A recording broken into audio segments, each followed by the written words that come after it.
Baik adik-adik, terima kasih. Mungkin di sini perlu saya jelaskan tentang Desa Blimbing.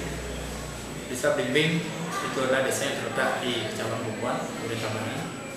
Nah, secara geografis Desa Blimbing itu desa yang berbukit-bukit dengan kondisi desa itu dari segi suhu itu kurang lebih 25 derajat Celcius sampai 30 derajat Celcius. Nah, kemudian dari segi letak Desa Blimbing, Desa Blimbing ini terletak di wilayah pegunungan yang memiliki beberapa istilahnya kondisi geografis yang sangat mendukung terkait dengan kebijakan pertanian, perkebunan. Nah, memang mayoritas dari warga kita adalah sebagai petani hingga dari potensi. Kemudian tentang Desa Blimbing yang mungkin bisa kami jelaskan di sini, Desa Blimbing terdiri dari 8 banjar, itu Banjar Pemukiman, Blimbing Tegal, Banjar Blimbing Anyar, Beliti, Blimbing Desa, Banjar Belantibah, dan Banjar Belantalo dan Banjar Serdang. Di Desa Blimbing juga ada 3 desa pekraman, yaitu Desa Pekraman Blimbing, Desa Pangsordadi, Desa Pekraman Belantalo, dan juga di Desa Blimbing itu terdiri dari 6 subak basah dan 1 subak apian. Desa Blimbing itu berbatasan kalau di sebelah barat dengan Desa Sande, timur dengan Desa Karesari, kemudian di selatan itu dengan Desa Tinggading dan Sangka, nah, kalau di barat itu dengan Desa Jepungan. Terkait dengan masalah kependudukan, di Desa Blimbing penduduk itu terdiri dari beberapa pekerjaan. Nah, kita bedakan dari jenis pekerjaannya itu satu sebagian besar adalah sebagai petani yang kurang lebih itu mencapai 80% dari jumlah penduduk Desa Blimbing.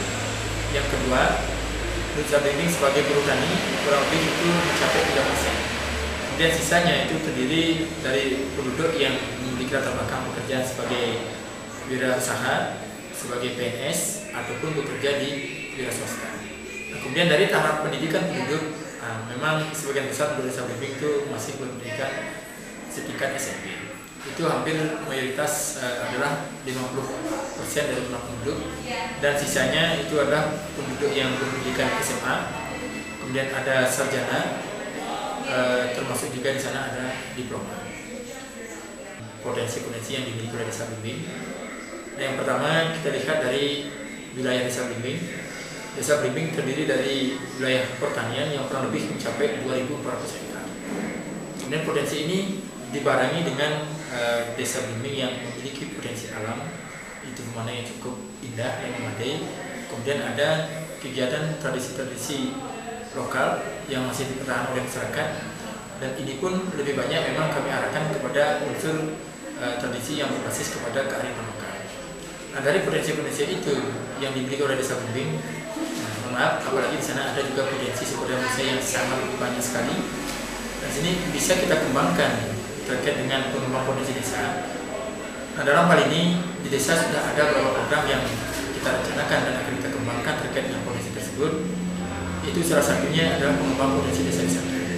Nah, melihat kondisi masyarakat Blimbing yang seperti yang saya sampaikan tadi, di sana potensi pertanian dan pemandangan alam yang ada di Desa Blimbing itu akan kita kembangkan menjadi potensi pariwisata yang berbasis kepada unsur tradisi dan budaya serta kearifan lokal itu sendiri.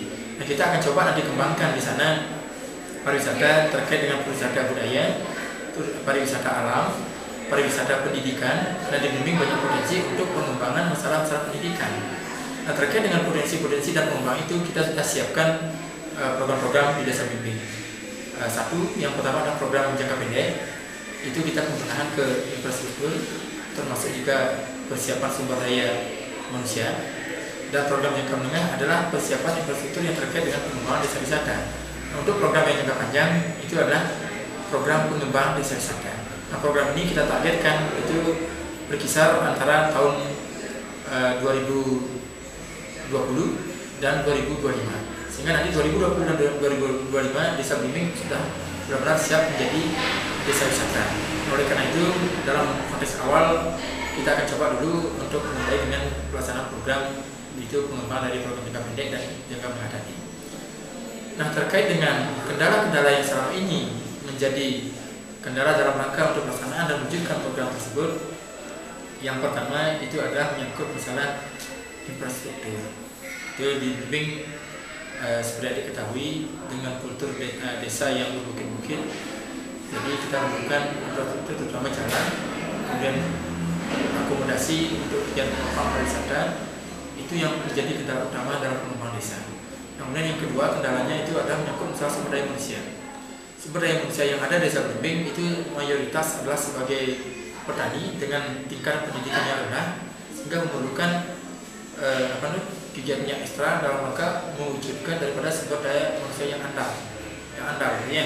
Jadi sinilah kita akan targetkan dalam waktu jangka menengah supaya sumber daya manusia ini benar-benar nanti mampu dan siap untuk menyambut ataupun mendukung terkait dengan kegiatan desa wisata. Kemudian kendala yang lain itu adalah dalam pengembangan desa wisata ada beberapa hal yang selama ini menjadi hambatan kita. Itu adalah terutama dalam hal promosi ataupun kegiatan-kegiatan yang sifatnya perencanaan, pelaksanaan dan pengembangan desa wisata. Salah satu contoh adalah akomodasi tadi. Kemudian yang kedua, promosi kita. Kita belum memiliki pihak yang mampu untuk kita ajak bekerjasama dalam rangka untuk mempromosikan desa bimbing sebagai desa ataupun kegiatan wisata. Yang ketiga, tidak adanya investor yang benar-benar serius dalam rangka untuk mengembangkan desa bimbing sebagai desa wisata. Nah, dari permasalahan itu mudah-mudahan nantinya ada pihak-pihak yang bisa kita libatkan dan kita ajak bekerjasama untuk memecahkan kendala-kendala yang kita temui dalam rangka pengembangan desa bimbing sebagai desa wisata. Baik, kalau kita berbicara tentang daya tarik desa, mungkin sini saya akan bagi dua. Itu daya tarik yang secara umum terkait dengan kondisi desa secara ekonomi. Yang kedua adalah potensi desa terkait dengan masalah pariwisata. Nah, kalau potensi desa secara ekonomi, Blimbing ini adalah sebuah kawasan yang sangat luas dengan jumlah penduduk yang banyak. Nah, kemudian melihat dari potensi pertanian yang ada di desa Blimbing, termasuk perkebunan, termasuk juga pertanian seperti pengembang buah-buahan. Di sini memang adalah pusat sentra pengembangan kegiatan pertanian terpadu tersebut gitu. Termasuk juga kegiatan peternakan. Nah, kalau terkait dengan masalah potensi ekonomi, semestinya kalau memang kita mau gabungkan dari potensi yang ada tadi, ini bisa memberikan sebuah kesempatan pengembangan ekonomi yang cukup besar itu. Terutama adalah menyangkut masalah hasil beli, distribusi daripada pertanian, termasuk perkebunan, peternakan, termasuk juga perikanan. Nah, kemudian juga desa Blimbing merupakan salah satu pangsa pasar terkait dengan produk-produk yang terkait dengan masalah pertanian tadi, termasuk perkebunan tadi, karena jumlah penduduk desa Blimbing sangat besar, jumlah wilayah yang sangat luas itu. Sehingga kalau memang bisa kita optimalkan, nanti ini bisa menjadi salah satu potensi ekonomi yang sangat besar. Nah, kalau dari daya tarik wisata, mungkin kita selalu berbicara tentang Jatiluwih, berbicara tentang air terjun tinggi, berbicara tentang Sangihe ataupun Alas Kedaton. Nah, sebenarnya kalau kita melihat potensi desa Blimbing, orang tidak perlu datang ke tiga tempat itu yang memerlukan waktu yang panjang, cukup saja datang ke Blimbing. Di Blimbing ketiga-tiganya ada. Pemandangan sawah yang sama dengan Jatiluwih ada. Kemudian air terjun yang hampir menyerupai di Ninggit itu kita memiliki dua. Apalagi tempat yang seperti sana kita juga memiliki itu Pori, itu hutan yang di dalamnya ada pura dan juga ada hewan kera. Jadi kalau lihat potensi daya tarik wisata seperti itu, semestinya orang tuh cukup aja datang ke Blimbing. Apalagi ditambah dengan masih dipertahankannya tradisi lokal dengan kearifan lokal, termasuk seperti budaya-budaya lainnya. Yang mungkin saya ambil contoh itu adalah budaya orang yang habis hari raya Galungan. Itu yang jatuh pada hari Sabtu Galungan. Itu ada budaya yang sangat spesifik sekali yang mungkin nantinya bisa kita kembangkan. Dan juga ke depan pun dengan daya tarik tersebut kita juga menginginkan adanya pengembangan terkait dengan masalah membuat sebuah agenda khusus. Mungkin kita buat di Blimbing seperti acara satu hari khusus untuk hari bambu. Orang kita ajak untuk membuat makanan dari bambu, pengolahan dari bambu, kemudian sistem penyajian dari bambu, sehingga nanti itu kita padukan dengan acara bulian yang jatuh pada hari terakhir Galungan. Nah, itu mungkin salah satu daya tarik yang bisa kita kembangkan untuk mengoptimalkan potensi yang ada di desa Blimbing. Sebenarnya kalau kita lihat dari prestasi yang dikembangkan oleh desa Blimbing ini sebenarnya cukup bagus menurut apa yang kami dapatkan. Nah, pertama mungkin kami sampaikan yang baru-baru ini kami dapatkan. Satu, kami sebagai desa yang mendapat kategori sebagai desa administrasi terbaik dan juga yang terbaik, itu dengan dibuktikan kami tampil sebagai juara satu dalam lomba desa terpadu tingkat kabupaten, dan juga kami tampil sebagai desa sebagai pelaksana kegiatan poskamling atau sistem keamanan terpadu terbaik untuk Kabupaten Tabanan. Itu juga kami dapat juara satu. Kemudian dalam rangka pembinaan BKB Proga termasuk posyandu pun kami mendapatkan juara satu. Nah, belum lagi termasuk kegiatan-kegiatan lain yang sifat kegiatan kemasyarakatan, banyak juga prestasi yang kami dapatkan. Termasuk juga ketika kami ikut lomba desa terpadu 3 provinsi, kami juga dapat juara terkait dengan kegiatan lomba.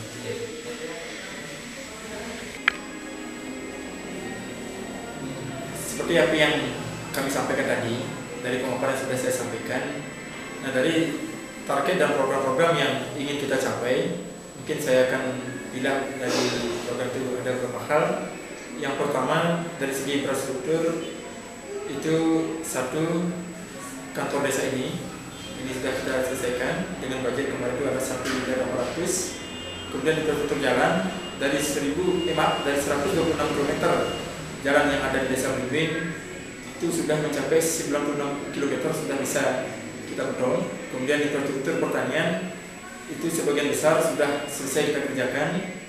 Nah, kemudian terkait dengan infrastruktur yang lain itu akomodasi penunjang daripada pariwisata ini memang masih dalam proses perencanaan, karena kita juga punya target untuk pembangunan kewakilan, termasuk juga nanti adalah museum tradisional desa yang akan kita padukan dengan kewakilan itu, termasuk juga nanti poskesdes dan pembangunan lain yang mungkin juga nanti akan kita kerjakan. Nah, targetnya itu adalah tahun 2013. Nah, kemudian pembangunan yang lain itu dari segi sumber daya manusia yang sudah kita laksanakan. Yang pertama itu adalah pelatihan-pelatihan yang kita berikan kepada generasi muda, termasuk juga kepada ibu PKK. Yang ini kita melibatkan kerjasama dengan pihak swasta, termasuk juga dunia pendidikan.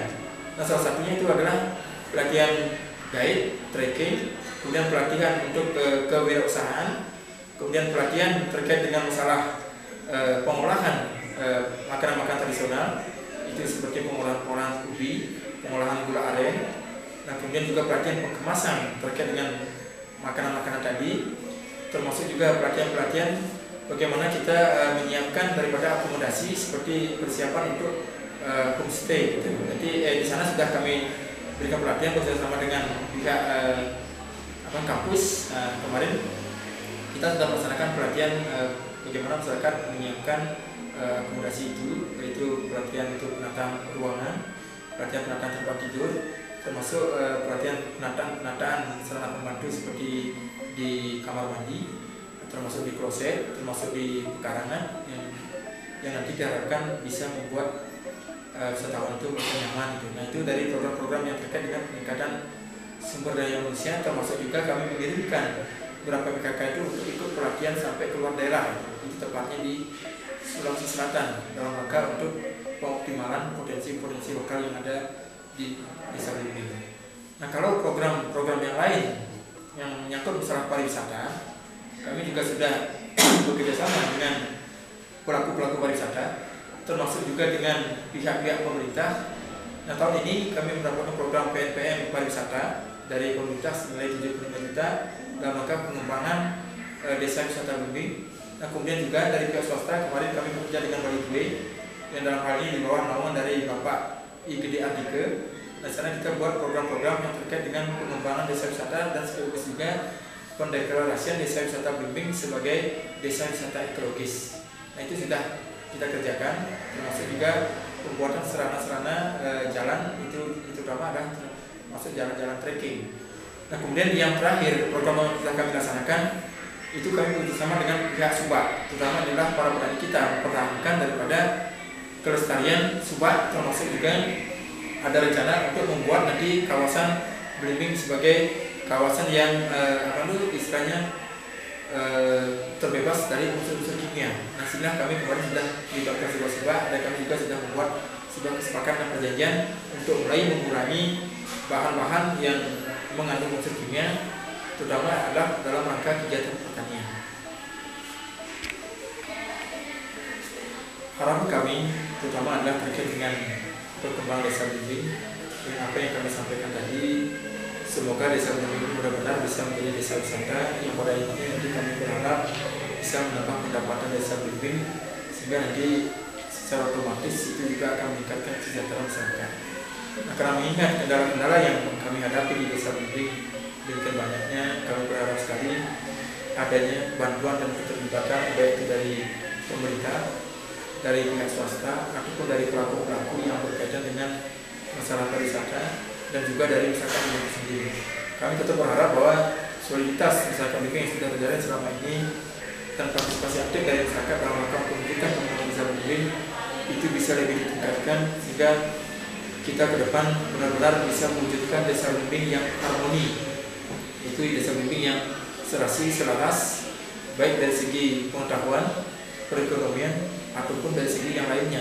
Sehingga konsep desa Blimbing yang harmoni ini bukan hanya menjadi slogan, tapi benar-benar mampu menciptakan masyarakat Blimbing yang sejahtera, adil, makmur, aman, dan juga salah satunya adalah berprestasi, baik prestasi tentang masalah kehidupan dia ataupun prestasi lainnya yang bisa menjadi salah satu kebanggaan masyarakat Blimbing sebagai bagian daripada desa Blimbing yang harmonis.